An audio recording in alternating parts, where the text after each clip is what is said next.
And welcome to today's video, and this one is a live chat concerning the cost of motorhomes in 2023 and campervans, RVs in general indeed.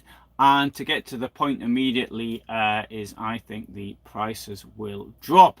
Now this is a live, I've got this is a live, so you can ask questions at the same time. I thought that this thing was more suited for people who wanting to ask questions, rather than me actually do a video, and then it's a sort of thing where there can be more interaction. Now, the price of anything is determined by three factors, and they are supply, demand, and cost of production. And so I'm going to look at each of these things in turn, and then hopefully I'll be able to explain why I believe that the prices of RVs will fall this year. Now, it often happens that people ask questions about a certain subject and assume that somebody knows that it's something around the subject. For example, people often get the question, can I get this vehicle shipped to the United States? That isn't really a question to be directed to me. I might know a little bit about RVs, but I don't know anything about shipping. However, as far as economics are concerned, I do believe I do know a little bit about it. Not only was I used to write a newsletter for a bank, I was also the publisher of a business magazine, so I really think I do know a little bit on that subject. Hello Tron. So right, so let's start off with cost of production, because that is hello Luna. Oh, Luna's the dog, sorry. And the cost of production, I believe now that the big pigeon in the water tank was COVID. COVID caused most of the problems that we're facing now. It's the main cause. It's the main cause, and is in upsetting the distribution networks, and it's the main cause of the demand increasing. So the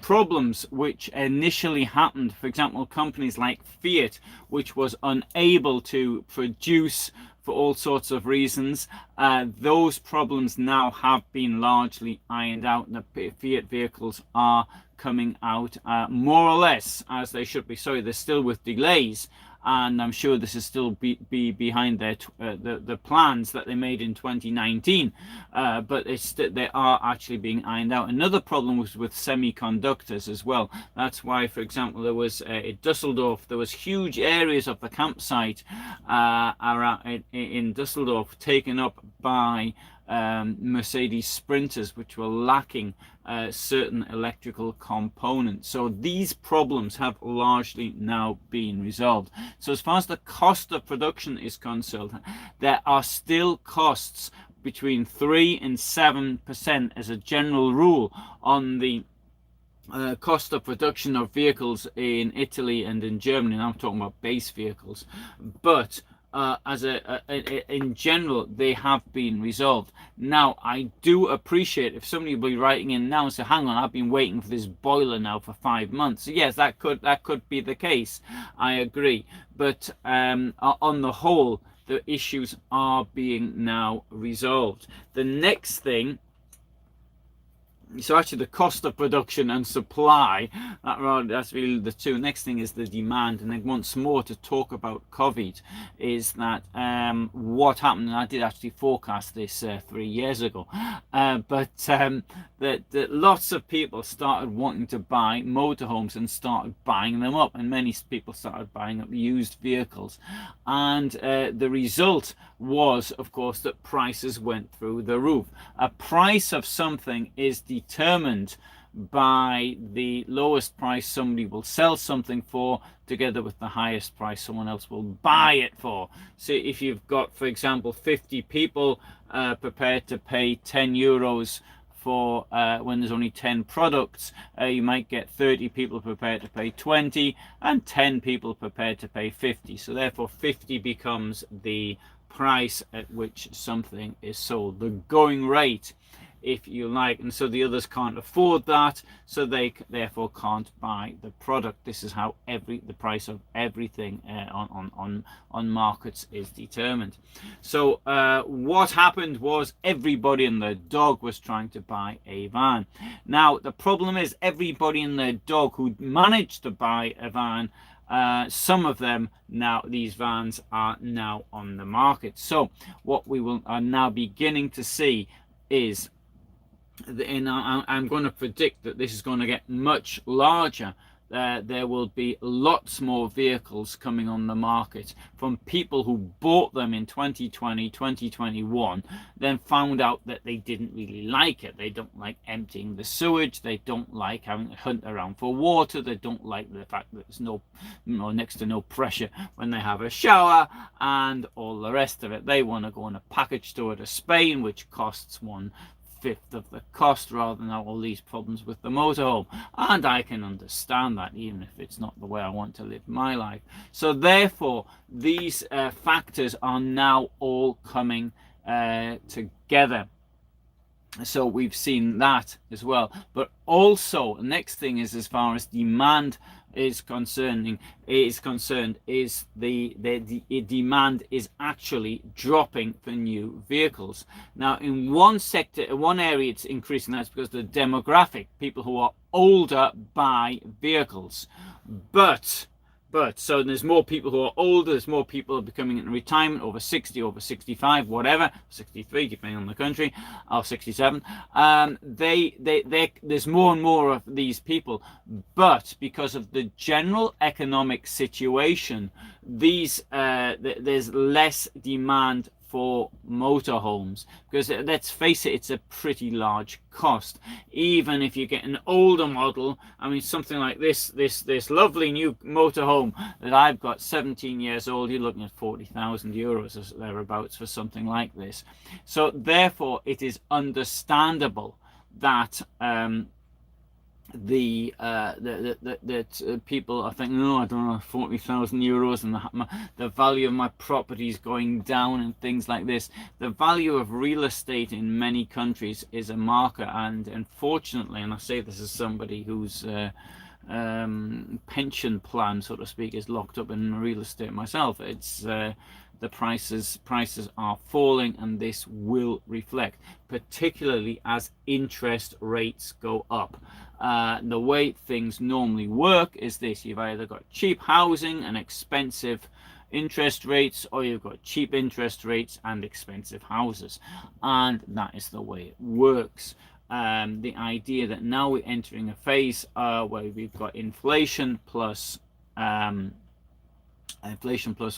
plus high interests, and possibly even in a stagnant economy. Stagflation, something that hasn't existed since the 1970s, and to make it worse, in many countries the labor, certain types of labor, is now unobtainable, and this is an entirely new occurrence. So all this comes together to make people a little bit unwilling to spend money on motorhomes. And I think particularly it's the case where you may have, for example, a couple or a family where one partner wants to do it and the other one's not really so keen, and when times are good, it's, oh, go on, it won't cost us all that much comparatively, think of the good investment, it'd be nice to take the grandkids out or something like that. When you've got the pressure now, that we get the pressure on the one person may say this and say, well, yeah, okay, maybe you've got a point there, let's hold off and let's wait. So that as well is a major effect. Now there's another thing which in the United States seems to make a difference, according to the analysis I've read from the market there, which doesn't so much in Europe, and that is the cost of fuel. And we've seen increases in fuel costs, although having said that, at the moment the cost is somewhat has stabilized a bit. This is caused by the war, and unfortunately it doesn't look like the war is going to end very quickly.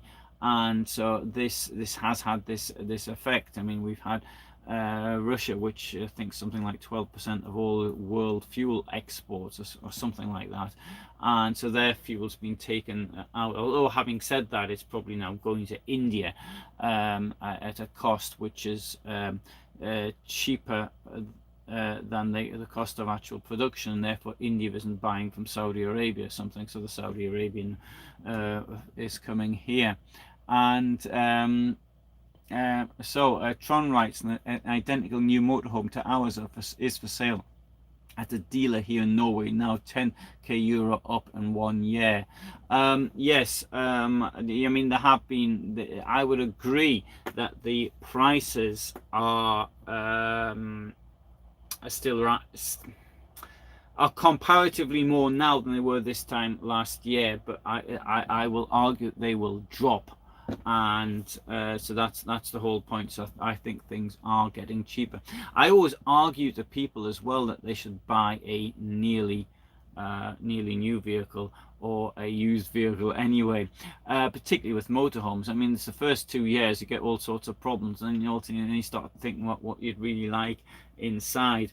And whereas if you get an older one, someone else has bought it, so they've taken the hit on the depreciation and also have added some stuff to it.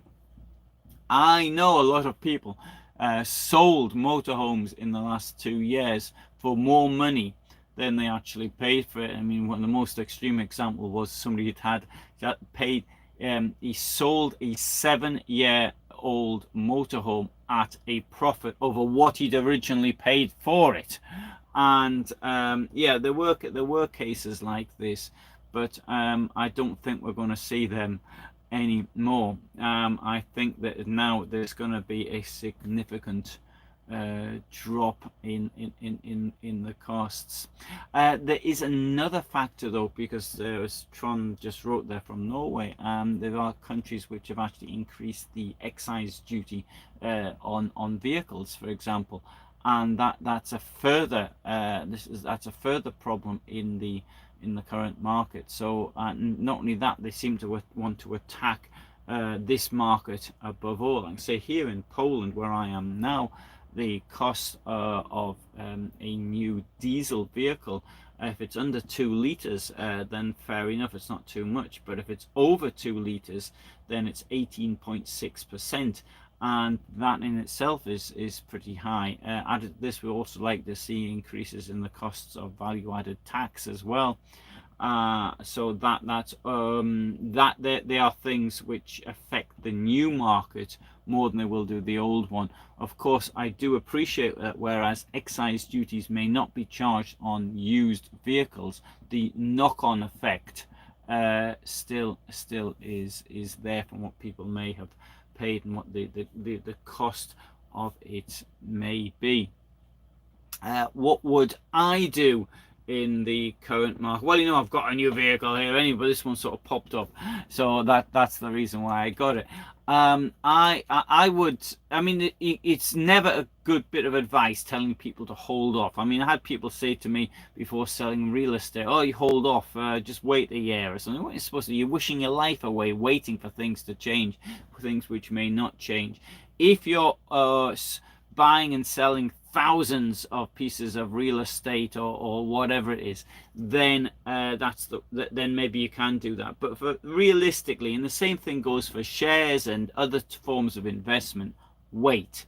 If you wait, then you don't know. It's not good advice. So you release your assets as and when you need them, in my opinion. We're not professionals at these things, so that's it. If something we really like comes onto the market, then go for it. As always though, I do say buy used. And talking to dealers, there is more and more vehicles available to take right now. So you can walk into a dealer now and say, I'll have that one there, and they'll let you take it out. They wouldn't let you do that 6 months ago or a year ago. and because there's no, you've got to order it, we've got to have a vehicle here to show other people. But now it's such a case is that, yeah, you can walk in, so I'll have that one, and then you just drive it out, and it's that simple. And so that's be understood. Now there's another thing which I need to point out though, and maybe this is better off that I actually discuss this issue on a dealer based podcast or whatever it's called. I'm doing now, live chat. But I'm going to mention it because it will affect the cost of vehicles. Some companies are going towards the idea of selling online. Now, selling some things online is a good idea for reducing costs. I mean, some types of food I buy online, more exotic spices and things of that nature. Most of my electronic stuff has been bought online. I don't think, however, that some products lend themselves to be being bought online. I had an argument with Echo. I bought all my shoes from Echo for about 25 years, except for 2 or 3 pairs. And then I noticed that there was a significant difference between the price in the shop and the price online. The price was really quite, it was a serious difference. It was like 33%. And so, and then I got some stupid response from Echo, and thought, well, if that's how you feel, I'm not going to buy nails from you from any shops. So, okay, I'll go into the shop, have a look at the shoes. I need to buy some sandals, and then I'll buy them from online. I even noticed I went into the body shop on Saturday, and I bought some antiperspirant. I had to look it up though. First I had to look at which one doesn't have aluminium in it. I found the one that doesn't have aluminium in it, but there was a difference in price, and I said, I'll give you the online price for buying it in store. And anyway, she agreed. So that was that. The thing is this, with motorhomes, this doesn't really work out, and the reason it doesn't work out is this: there is so much to be explained. You turn up at a dealer and say, I'd like to buy a motorhome, please. Then the dealer spends an hour with you, because that is the sort of time that it's going to be required for something like this. I would have thought even more. Then you look it up on the Hymer website or whatever it is, and you buy it off the website. Now, what's going to happen in these circumstances is that, whereas it is true that these products can be brought to you cheaper by buying direct, you're not going to have the service, you're not going to have the knowledge in many cases. Of course, I suppose you can watch people like me who are happy to sit here without getting paid, but this is not good for the dealers, and this will force the dealers out of market, out of the business. What I fear might happen with motorhomes is that that motorhomes might end up being sold by car dealers. And so if you go on your Ford dealer, and your Ford dealer's got the new Chausson in there, and the car dealers are working on a much lower percentage. Now, a mainline motorhome dealer will work around a percentage margin of around 18%. It depends on the vehicle, it depends on what it is.